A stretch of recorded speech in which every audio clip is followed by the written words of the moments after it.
क्या जीटी भी उसी रास्ते पे निकल चुकी है जिस रास्ते पे एक ज़माने में सीएसके चला करता था। वैसे आईपीएल में आमतौर पर चर्चा बड़े छक्कों की, बड़े स्कोरों की और विस्फोटक बल्लेबाजी की होती है, लेकिन जीटी ने आईपीएल 2026 में एक बिल्कुल अलग रास्ता चुन लिया है।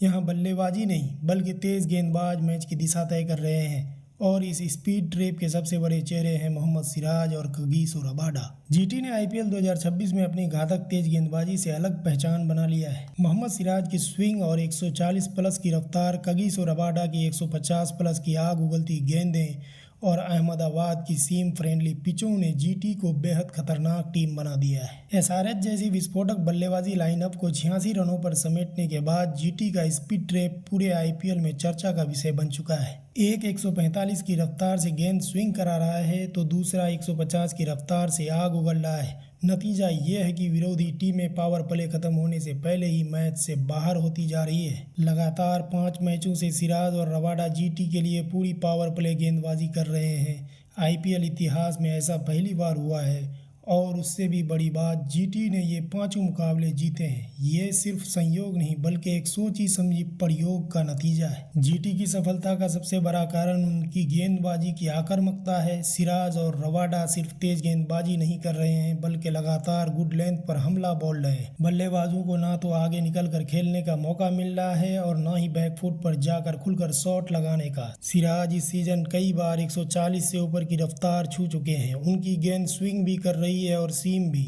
वहीं रबाडा लगातार 150 के करीब गेंद डाल रहे हैं। अब इतनी गति पर गेंद सीम मूवमेंट करे तो बल्लेबाज के लिए बचना लगभग नामुमकिन होता जा रहा है। जीटी की टीम बिल्डिंग भी बड़ी कमाल की रही। सिराज की स्विंग, रबाडा की रफ्तार और होल्डर की अतिरिक्त उछाल, प्रसिद्ध कृष्णा की हार्ड लेंथ और ऊपर से राशिद खान जैसा दुनिया का सबसे खतरनाक लेग स्पिनर का जादू। इस अटैक के सामने बल्लेबाजों के पास सांस लेने तक का मौका नहीं दिख रहा। जीटी की सबसे बड़ी ताकत यही है कि उनके पास हर तरह की परिस्थिति के लिए अलग अलग हथियार मौजूद हैं। नई गेंद स्विंग करे तो सिराज, अतिरिक्त बाउंस चाहिए तो रबाडा और होल्डर, बीच के ओवर में हार्ड लेंथ से दबाव बनाना हो तो प्रसिद्ध कृष्णा, और अगर बल्लेबाज थोड़ा भी संभलने लगे तो राशिद खान का जादू। यही वजह है कि जीटी के गेंदबाजों का प्रहार इस सीजन बाकी टीमों से अलग और कहीं ज्यादा खतरनाक नजर आ रहा है। आईपीएल की सबसे दिलचस्प बात यह है कि टीम लगभग समान बजट से शुरुआत करती है। ऐसे में हर विभाग में परफेक्ट टीम बनाना आसान नहीं होता। ज्यादातर टीमें कुछ क्षेत्रों में मजबूत होती है और कुछ कमजोरियों के साथ समझौता करती है, लेकिन जीटी की टीम बिल्डिंग बेहद स्पष्ट सोच के साथ हुई है। उन्होंने आईपीएल का शायद सबसे मजबूत गेंदबाजी आक्रमण तैयार किया है, और साथ में बेहद भरोसेमंद टॉप ऑर्डर भी। उनके अच्छे दिनों में गेंदबाज और टॉप ऑर्डर ही पूरा मैच जिता देते हैं। मिडिल ऑर्डर को ज्यादा कुछ करने की जरूरत नहीं पड़ती। हालांकि जीटी की यह रणनीति हर तरह की पिच पर समान रूप से खतरनाक नहीं रहती। सपाट विकेटों पर जहां गेंदबाजों की अच्छी लेंथ भी आसानी से सीमा रेखा पार पहुंच जाती है,